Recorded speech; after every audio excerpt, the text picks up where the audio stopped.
My name is Cecilia. I am 32 years old. I have a husband. His name is Richard. He is 34 years old.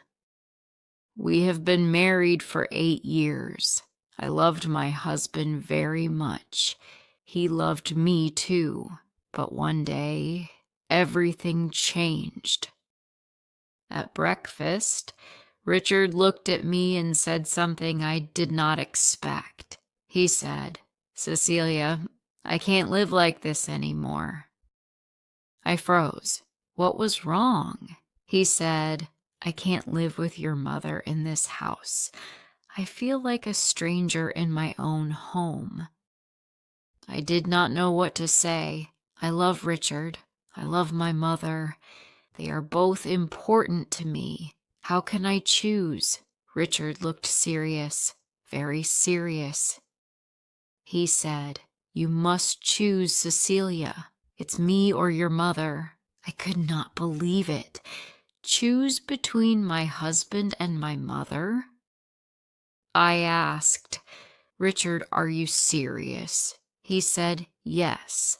I cannot stay here if your mother stays." How could this happen? We were happy before. Or maybe I just thought we were happy. Richard stood up and said, "Think about it. I need your answer soon." Then he opened the door and left the house. The door closed behind him. I sat at the table looking at the wall. What should I do? How could I break my mother's heart? How could I lose my husband? What if I choose wrong? What if I lose them both? I felt alone, very alone. I wanted to cry. I thought about my mother. I wanted to talk to my mother, but what could I say? In the evening, my mother called me. She asked, "Cecilia, are you okay?" I wanted to say yes, but it was not true. So I said, "Mom, we need to talk." There was a long silence. Then my mother said, "Is it about Richard?" My heart hurt. How did she know? I said, "Yes, Richard wants you to leave."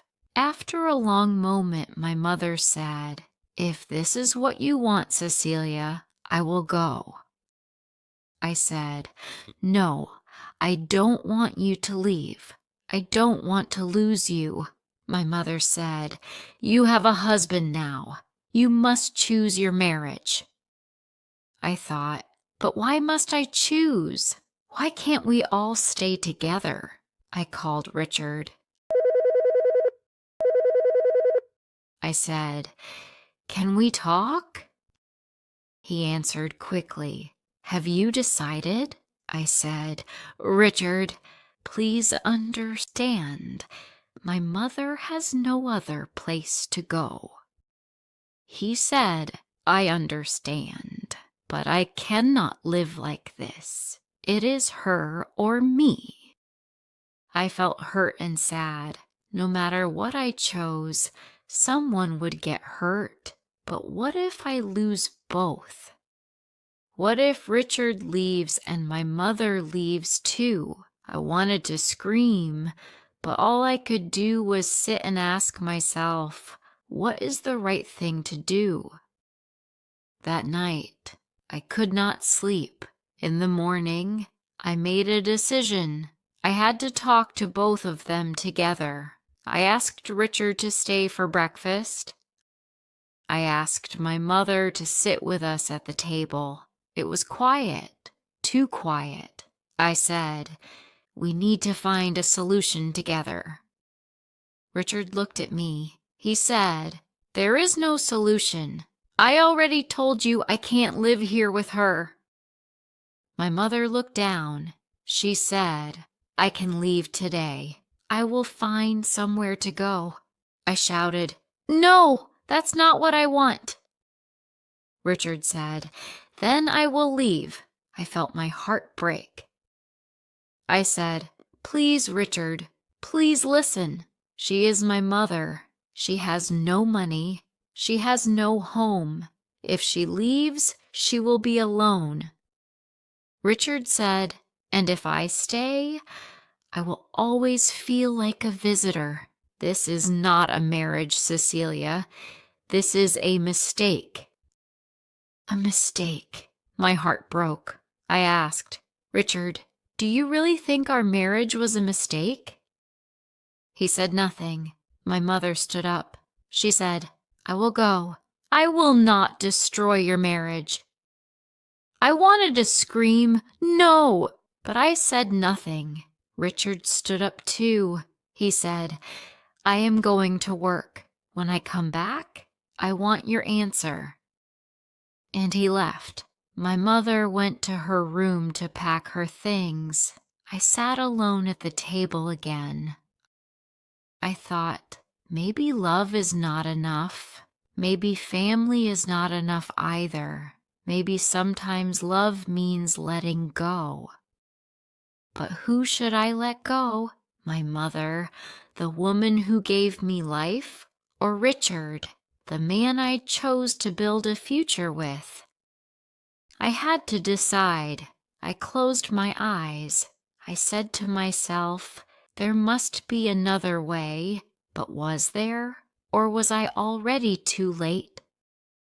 I heard my mother moving in her room. I heard the sound of a suitcase. She was really going to leave. I wanted to stop her, but if I stopped her, would Richard leave me forever? I wanted to stop Richard too, but if I stopped him, would my mother be left alone? I thought, maybe if I talk to Richard again, he will change his mind. I waited for him to come back. I waited and waited. It was dark. Still, no sign of Richard. I thought, maybe he is already gone. Maybe he will never come back. I called him. No answer. I sent a message. No reply. My heart was full of fear. I asked myself, did I already lose him? Then the door opened. Richard walked in. He looked tired. He looked angry. He said, well, Cecilia, what is your decision? I opened my mouth to speak, but no words came out. Richard said, I need to know now. I wanted to say, please stay. Let's find a way. But my mother came into the room. She was holding her suitcase. She said, I am leaving, Richard. You don't have to choose. Richard looked at her. He said nothing. I said, Mom, you don't have to leave. She smiled a little. She said, it's time, Cecilia. Richard said, good, then everything is fine now. But it didn't feel fine. It felt wrong, very wrong. I watched my mother walk to the door. Richard stood beside me. He said, now we can have a real marriage. I wanted to feel happy, but I felt empty. Was this really love? And then I thought, if he really loved me, would he make me choose? I looked at Richard. I looked at my mother, and for the first time I saw the truth. I stood there. I watched my mother open the door. Richard smiled. He said, now we can start a new life, Cecilia. I looked at Richard, and suddenly I knew this was not love. This was control. Love does not say, choose me or lose everything. I said, Mom, wait. My mother stopped. Richard said, Cecilia, what are you doing? I said, I need to say something. I turned to my mother and said, Mom, you don't have to leave. You are my family. You are my heart. My mother said nothing. Then I turned to Richard and said, Richard, I love you, but I will not throw my mother away. Richard laughed a little. He said, So, you choose her? You are making a mistake. I said, No, I choose what is right. I choose real love. Richard looked at me for a long time, then he said, Goodbye, Cecilia. He walked out the door without even looking back. The door closed. The house felt very quiet. I turned to my mother. She looked worried. I said, It's okay, Mom. We are okay. She smiled, and then I smiled too. I thought I would feel empty. I would feel broken, but I felt free. Love is not about forcing someone to choose, and maybe losing Richard was not the end. Maybe it was the beginning of something better. Maybe one day I will find love again. Maybe it will be stronger. Maybe it will be kinder. But today, I am okay. Today, I choose myself. Today, I choose my family. Today, I choose love. If you enjoyed the story, please like, subscribe, and share.